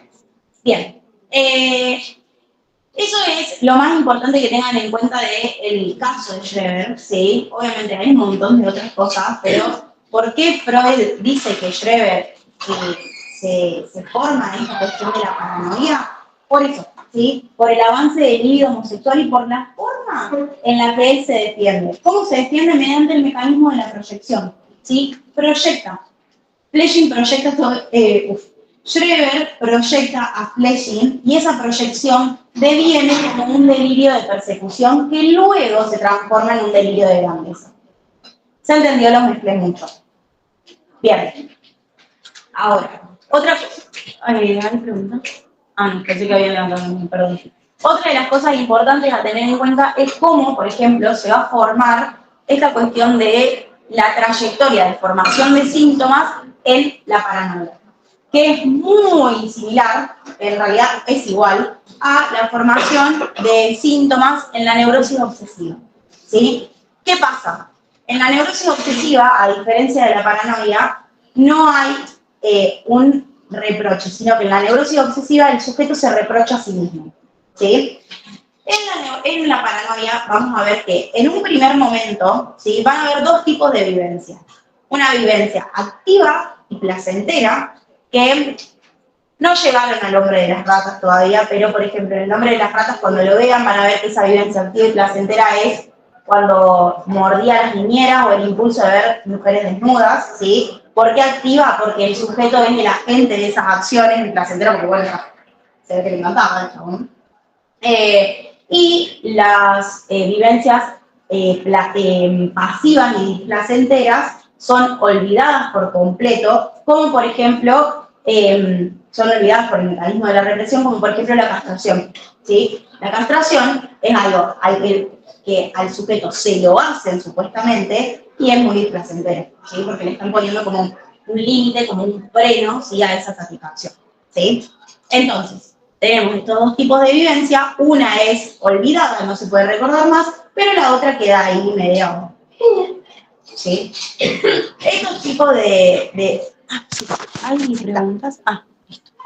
Estos dos tipos de vivencia las vamos a ubicar en el momento en el sujeto, ¿sí?, está en la fase de autoerotismo, ¿sí?, cuando es un niño.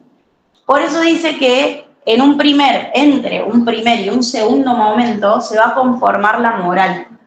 Entonces, en un segundo momento, cuando el sujeto ya es adulto, cuando ya está conformada la moral, cuando está conformado los diques anímicos, cuando una vivencia actual despierte, ¿sí?, el recuerdo de la vivencia activa y placentera, va a causar muchísimo desplacer, ¿sí? Por ejemplo, esto de, no sé, vamos a tomar el caso de Schreber. Imagínense,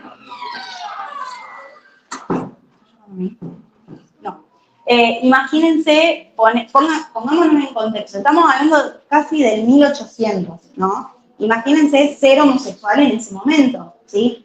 Tampoco lo tomen con ser homosexual, sino tener más que nada este impulso homosexual, ¿sí?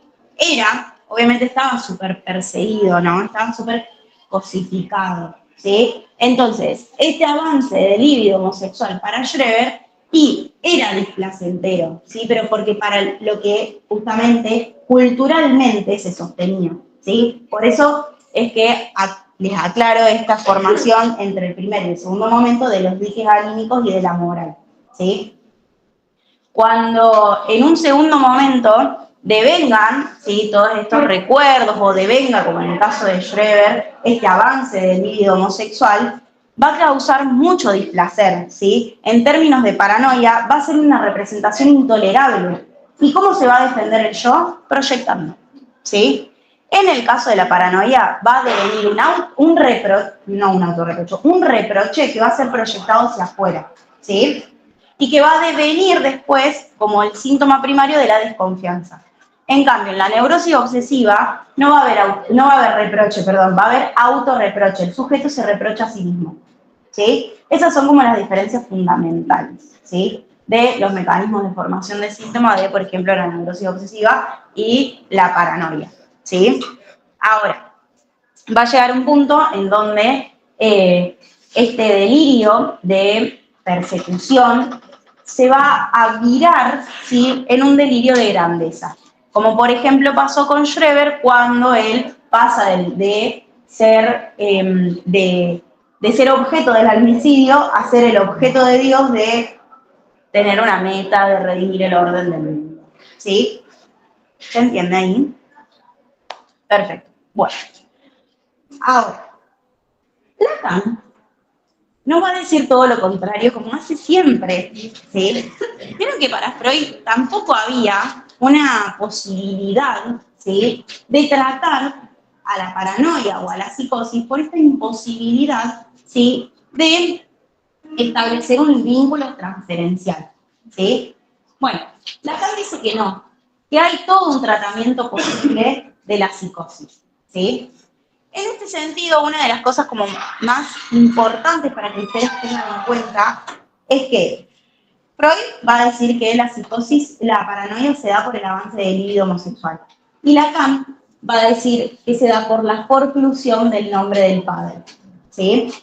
Que eso es una de las cosas más importantes que tienen que tener en cuenta. ¿Se acuerdan cuando nosotros veíamos el esquema R? Que yo les decía, que lo que pasaba, por ejemplo, en la psicosis justamente, es que el sujeto no podía identificarse con la imagen especular, entonces ni siquiera formaba un yo.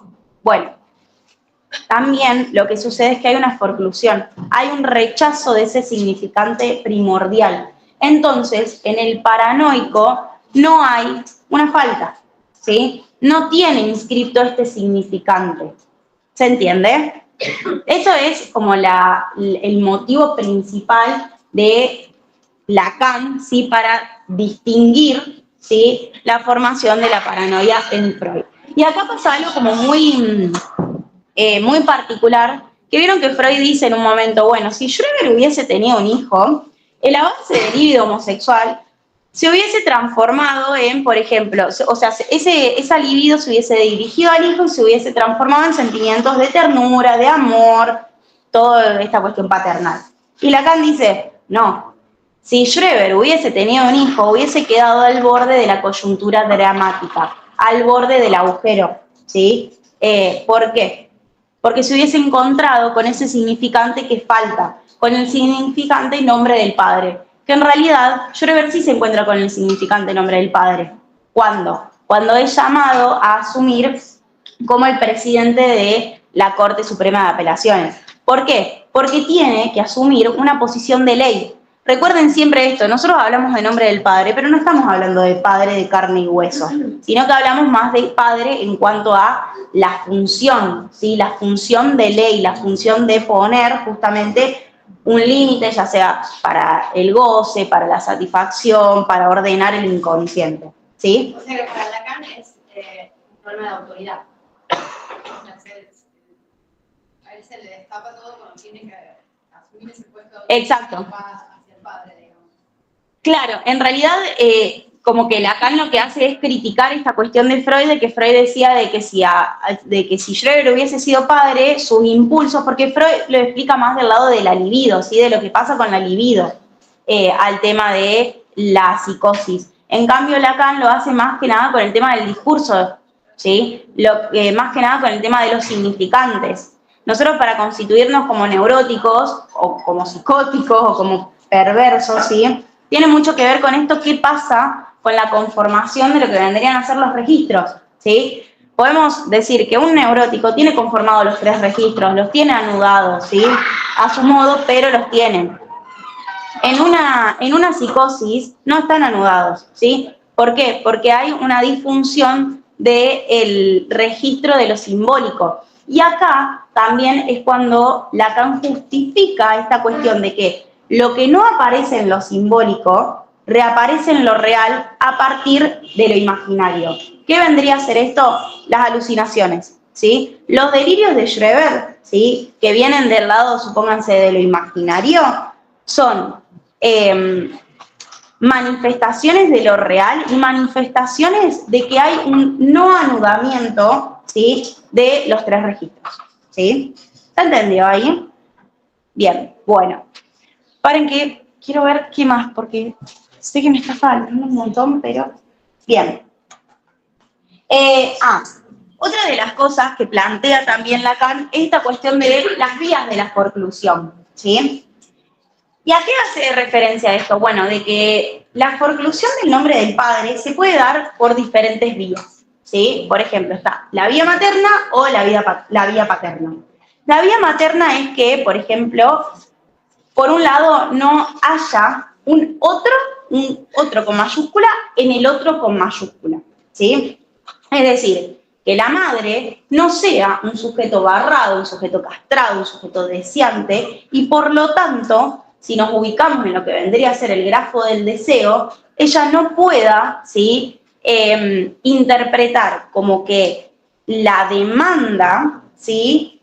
El llamado está dirigido hacia ella. ¿Sí? ¿Se entiende? Porque esta cuestión de no hay, en la psicosis no hay un otro en el otro. Bien. Por ejemplo, también puede ser que la madre niegue al padre, y ahí también hay una forma de forclusión, pero el sujeto quedaría más que nada en el lado de la perversión, ¿sí? Que esto es lo que vamos a ver más que nada en unidad 8 cuando veamos el caso Juanito. Y por otro lado, vamos a ver que están las vías, ¿sí? O sea, la vía de la forclusión paterna, que básicamente sea que el padre no aparezca, o que el padre sea transgresor de la ley, o que el padre sea tan severo que, acá es como que Lacan dice, sea literalmente la ley, ¿sí? Por ejemplo, transgresor de la ley, un padre que, no sé, roba o que está en conflicto constante con la ley, bueno, y hay, o sea, ¿cómo alguien que está en conflicto constante de la ley va a terminar siendo la ley para el sujeto? Es como impensable para el psiquismo, ¿sí? Y por otro lado tenemos esta cuestión de que el padre sea la ley. Es más, el padre de Schreber literalmente era la ley.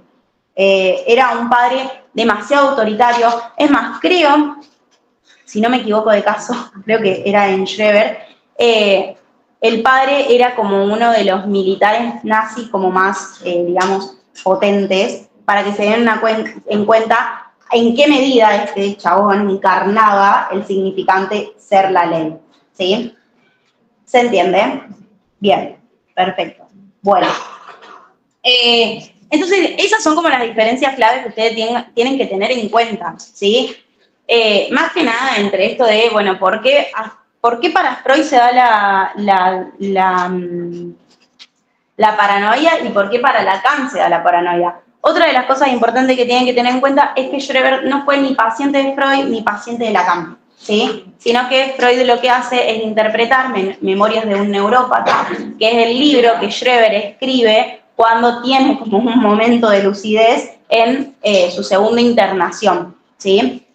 Y bueno, Lacan obviamente después lee e interpreta lo que dice Freud, ¿sí?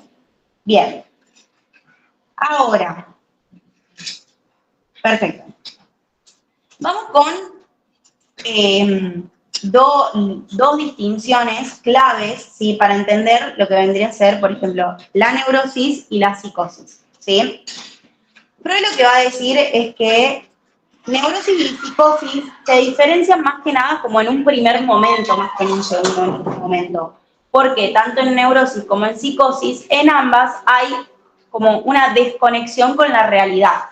Solamente que en la psicosis esa desconexión es total, ¿sí? Y acá es donde aparece el delirio que le aporta una nueva realidad al sujeto, y en la neurosis es parcial, ¿sí? Y lo que le va a aportar una nueva realidad al sujeto es justamente el síntoma, ¿sí? ¿Se entiende? Bien, perfecto. Ahora, ¿cuál es la diferencia entre lo reprimido y lo forcluido? Que algo para estar reprimido, ¿sí? Vamos a ver que tiene que estar dentro del registro de lo simbólico. ¿Por qué? Porque va a reaparecer como formaciones del inconsciente, tipo lapsus, chistes, sueños, actos fallidos, ¿sí? En cambio, si hablamos de lo forcluido, es algo que literalmente reaparece en lo real porque no está simbolizado, ¿sí? Porque no aparece, ¿sí? No está. ¿Se entiende? Bien, perfecto. Eso es lo de la Biblia. Verwerfung, sí, Verwerfung. Sí, Verwerfung, para que ya digo cómo es, pero sí es eso. Acá, esto acá. Que es un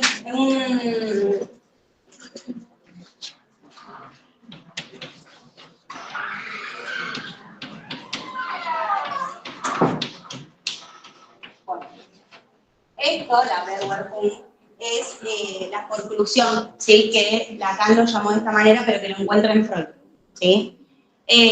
Bien, sí. Sí, en lo reprimido, algo que se reprime es porque está inscrito en el registro de lo simbólico. Lo forcluido reaparece, o sea, ¿por qué? Porque, ¿vieron cuando veíamos, por ejemplo, unidad número 3, que hablábamos de el síntoma como una de las expresiones de lo simbólico? Bueno, justamente, lo reprimido reaparece a partir de formaciones del inconsciente, chistes, lapsus, actos fallidos. En cambio, el humor fluido directamente va a reaparecer en lo real, por ejemplo, en lo real del cuerpo, porque es el sujeto el que alucina, o el sujeto el que tiene distorsiones o delirios, ¿sí? Y es justamente porque no está inscrito, ¿sí? No están anudados los registros, ¿sí? ¿Se entiende? Bien, bueno. Para terminar, quiero que hagamos esta cuestión, que veamos esta cuestión de duelo, manía y melancolía. Lo tienen en la unidad 10, ¿no? Bien, ahora, vamos a ver que Freud caracteriza el duelo, ¿sí? Como como algo normal, ¿sí? Todos en algún momento va a haber una pérdida y van a tener que duelar algo, ¿sí? En este sentido, vamos a ver que Freud va a decir que, bueno, que en el duelo lo que pasa es que el sujeto tiene su libido puesta en cierto objeto o en otro sujeto, por ejemplo, y una vez que se va, esa libido debe volver al yo para tramitarse y poder volver en un futuro a, por ejemplo, investir otros objetos, ¿sí? Lo que se vuelve insignificante es el mundo exterior, ¿sí? Esto de una persona en duelo no le importa nada, no tiene ganas de conocer gente, no tiene ganas de salir, lo que sea, ¿sí? En cambio, la diferencia con la melancolía es que lo que pasa en la melancolía, que primero va a haber como una negación, ¿sí? De esa pérdida. Y lo que hace el melancólico, que podemos también tratarlo como un duelo patológico, es introyectar ese objeto perdido mediante la identificación, es decir, el melancólico se identifica con ese objeto y lo introyecta, ¿sí? Es una forma de no desprenderse de ese objeto, pero ¿qué pasa? El super yo lo castiga al yo. ¿Por qué? Porque lo confunde con ese objeto que está identificado. Entonces lo castiga, ¿sí? ¿Se entiende esta distinción? Bien. Y a partir de esto también va a surgir la cuestión de la manía, ¿sí?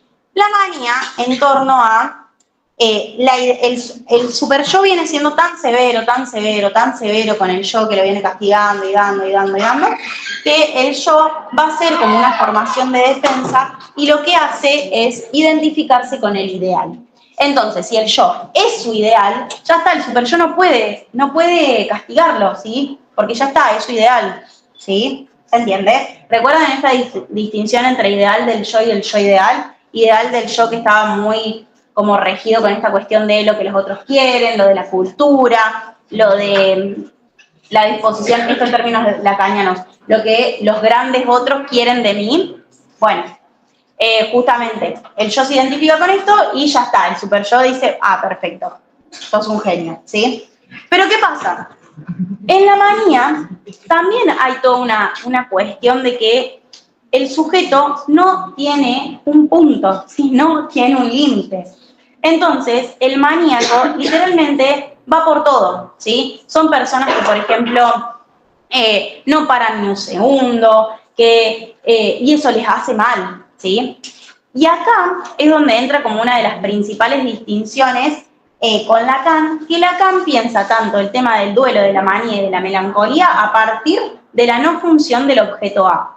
Ese objeto causa de deseo, ese objeto que cae con la unión o en el encuentro, mejor dicho, del sujeto con el lenguaje, ¿sí?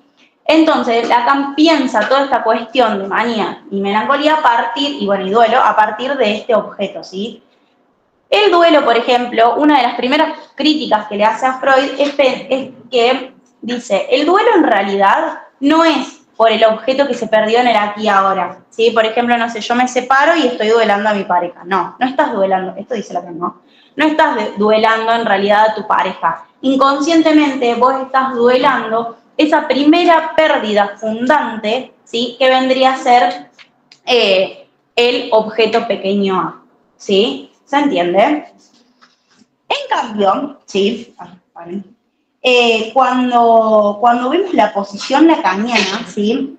De la melancolía, el melancólico el proceso de la reversión de la libido nunca culmina, ¿sí? Hay un eterno duelo por ese objeto perdido, ¿sí?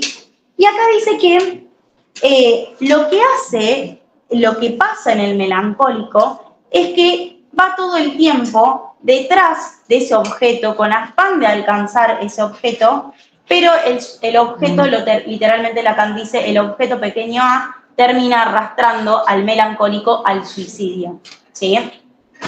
¿Por qué? Justamente porque va detrás de esa falta.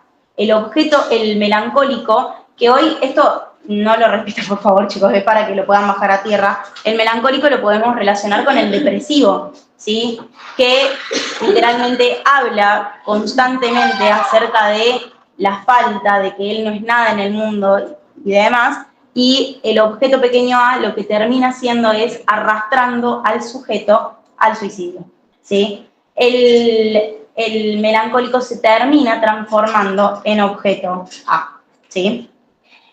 Bien, obviamente en la melancolía también hay una ausencia, y esta ausencia es la ausencia del significante fálico, ¿sí? El significante fálico como el significante de la falta, ¿no? Y otra de las cuestiones es que el melancólico no puede desear, ¿sí? Porque no hay falta.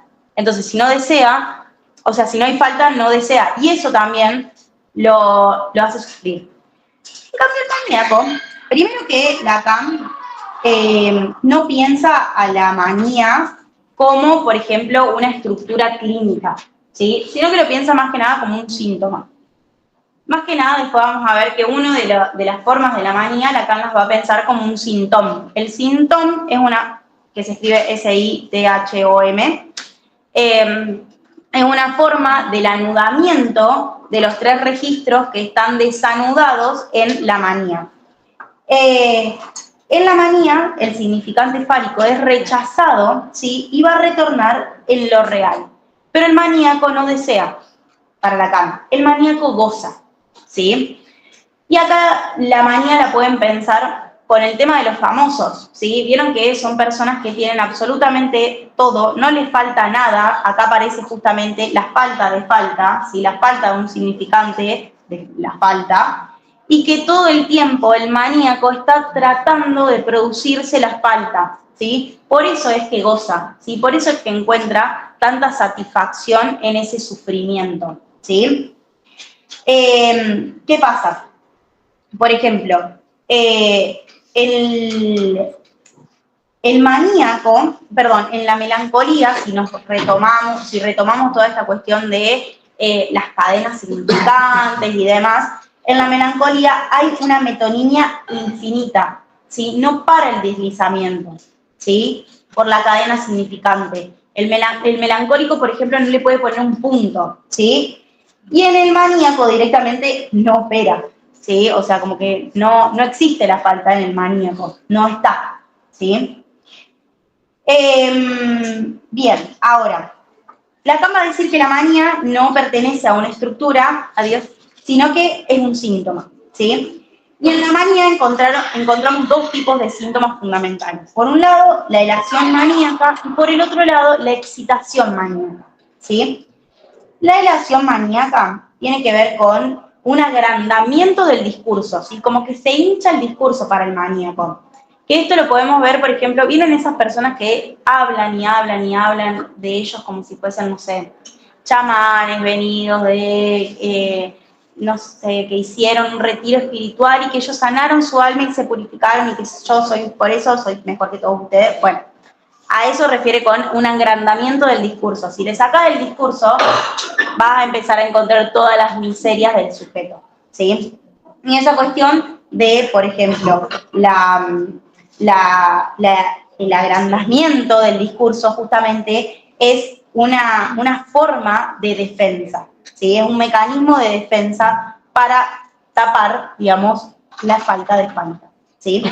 Y por otro lado, vamos a ver que en la excitación maníaca, el sujeto no puede parar, no tiene un freno, ¿sí?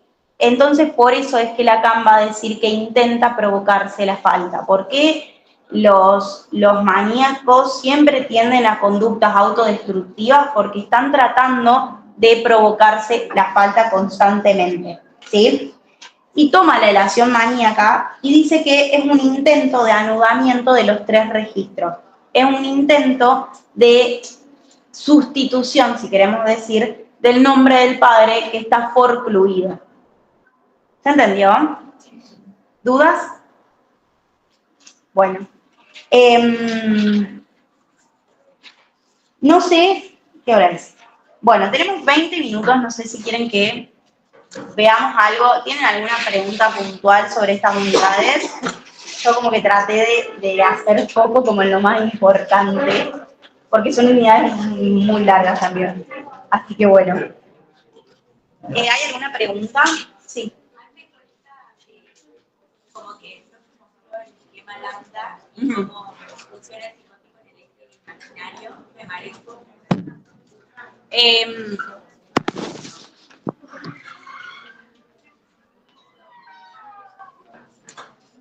En realidad en el esquema lambda, el psicótico en el eje imaginario es como que se queda ahí. Yo lo pensaría más que nada desde el esquema R, ¿sí? Vieron que en el esquema R, por ejemplo, bueno, este es el imaginario, ¿no? ¿Se acuerdan que nosotros acá teníamos al sujeto y se le fue de existencia?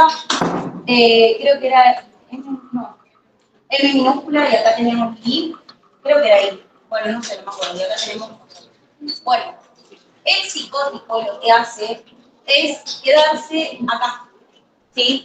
Se queda en la posición, o sea, no puede, digamos, formar una imagen especular, se queda frisado literalmente, se queda congelado en la relación imaginaria, ¿sí? En una relación imaginaria con el otro, ¿sí? Porque no puede formar un yo. ¿Por qué no puede formar un yo? Y acá me remito a el grafo del deseo, ¿sí? Acá supónganse que está el gran otro, ¿sí? Que en este acá lo veríamos, por ejemplo, más o menos, ¿entendés? Acá lo veríamos como la madre, ¿sí? La madre, en este caso, no aparece como un sujeto barrado, castrado, por eso dice Lacan que en la psicosis no hay un otro en el otro, ¿sí? Entonces, volviendo acá, supónganse, en la psicosis es como que la cadena está interrumpida, ¿sí? Es más, en la psicosis como que Lacan plantea con líneas de punto la cadena, ¿sí? ¿Por qué? Porque el sujeto le demanda algo y el otro o la madre no puede ubicarse como lugar del código, como lugar del mensaje, ¿sí? No puede interpretar ese llamado, ¿sí? Porque no hay una falta, ¿sí? ¿Se entendió ahí? Sí. ¿Era eso? Que Más o menos. lo en el práctico del mundo, Claro. y también, o sea, en el eje imaginario entendemos por qué se mueve, pero te daba justo esa palabra que ahora se me borró, que es como que se corta. La Werber. Una que dijiste vos y se me fue de la cabeza. Que es como que se interrumpe el discurso y por eso se llama criticidad del sujeto, eso es verdad. Claro, sí, el discurso queda, no me acuerdo qué había dicho, pero sí, como que queda cortado, digamos, como que queda interrumpido, claro, porque el esquema de la mente lo que explica es cómo el sujeto está estirado en los 3 puntos, ¿sí? No me acuerdo bien cómo era, pero suponete, este es el eje imaginario, ¿sí? Y lo que no puede formar el sujeto, acá, si ponemos A mayúscula, lo que no puede formar es este eje simbólico, ¿sí? ¿Por qué? Porque A directamente no aparece, ¿sí? No aparece como el sancionador de esta identificación, ¿sí? De la identificación del sujeto, ¿sí? Con lo que vendría a ser la formación del sujeto, de la formación de ese barrado, ¿sí? Entonces queda, creo que acá era A', bien, y ahí va. Entonces queda en este coso. El sujeto en la psicosis se mueve todo el tiempo en el eje de lo imaginario, porque no logra formarlo. ¿Y eso cómo se ve que queda el eje imaginario? Que escucha las voces. A partir del delirio. Para que estamos pidiendo que repasen la falta de la falta en la melancolía. La falta de la falta, claro, porque el melancólico lo que no tiene es una falta, ¿sí? En realidad, en la melancolía lo que pasa más que nada es esta cuestión de que el sujeto intenta, más que nada en la manía se ve, el sujeto intenta provocarse una falta. Lacan, la manía y la melancolía la va a pensar siempre a partir del objeto pequeño a, ¿sí? De la no función del objeto pequeño a, ¿sí? Entonces, el melancólico, tanto el maníaco como el melancólico tienen ahí una cuestión de la falta, mientras que el maníaco intenta producirse esa falta a partir de la función del goce y que Lacan a la manía lo ve como un síntoma, recuerden eso. El melancólico lo que hace más que nada es perseguirla, ¿sí? Por eso dice es perseguir ese objeto pequeño a y por eso dice que termina, ¿sí? Arrastrado, ¿sí? Por el objeto pequeño a, ¿sí? Y por eso la cuestión del suicidio en la melancolía, ¿sí? Sí. ¿Este texto cuál es? El de duelo, manía y melancolía, no, el de duelo, manía y melancolía de Freud, y después hay uno que es de Muñoz, que habla acerca de la posición lacaniana. ¿Sí? Bueno, ¿alguna otra duda? ¿Algo más? Sí, lo que digo. Lo de la alucinación. Sí. En el tema de la onda. Sí. ¿Es la prima o es todo el eje imaginario? Es todo el eje imaginario. Que en realidad en este eje, esto pensarlo como la imaginación, es en el único eje que se puede mover el sujeto. ¿Sí? Estructura su realidad a partir del delirio. Pero cuando lo leía, se interpretaba que te decía que era la prima. El delirio, No, la alucinación. la alucinación, ahí va. Sí, no, en realidad es como que no es que es la prima, pero como está siempre en este eje, están vinculados sí o sí, uno con el otro. Pero no es que el delirio toma una posición acá, ¿sí? Porque en realidad estas son las posiciones del sujeto, ¿sí? Que no terminan nunca de formarse, ¿sí? Vieron que cuando veíamos esto, decía que la posición de lo que sucedía en A dependía de la posición que iba a tomar el sujeto, que era el sujeto estirado en 4 puntos, ¿sí? Acá se estira únicamente si se quiere en 2, ¿sí? Porque es como que te quedaría así, te quedaría solamente esa diagonal. Ahí, un poco imaginario. Como para hacer la diferencia de las cosas que fue Lacan. Sí, Hace, dice que proyecta al exterior claro. y Lacan retorna al real.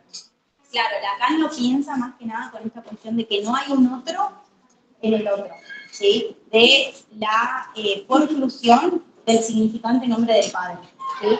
Y esto de que lo que no aparece en lo simbólico retorna en lo real mediante lo imaginario, ¿sí? Y Freud lo piensa más que nada con esta cuestión de el avance del libido homosexual y que el yo se defiende mediante el mecanismo de la proyección. Que ya para Lacan sería nebuloso. Tiene que verse de la neurosis y la proyección como mecanismo de defensa. No habla de mecanismo de defensa Lacan. No lo pienses como mecanismo de defensa. Sino Lacan siempre va a hablar de efectos del discurso. ¿Sí? En la melancolía hay un desplazamiento del objeto perdido de ese individuo hacia el yo. No, porque Lacan no habla de... No digo de Freud. Ah, de Freud, claro, en la melancolía en realidad... Puede ser como desplazamiento del objeto Sí. perdido. No, porque ahí estás mezclando temas. El objeto perdido... Ah, vos te referías al objeto perdido que realmente el melancólico pierde. Hay una identificación. El melancólico se identifica con ese objeto y lo introyecta. Sí, entonces hay un eterno duelo por ese objeto. Claro, ¿Sí? yo pensaba como desplazamiento porque es como nosotros hemos vivido que para no odiar a ese sujeto que perdió, elige a odiarse a sí mismo. Claro, pero eso viene del lado de la introyección. Sí. Gracias. De nada. Bueno, chicos, gracias. ¿Hay alguna otra? Gracias.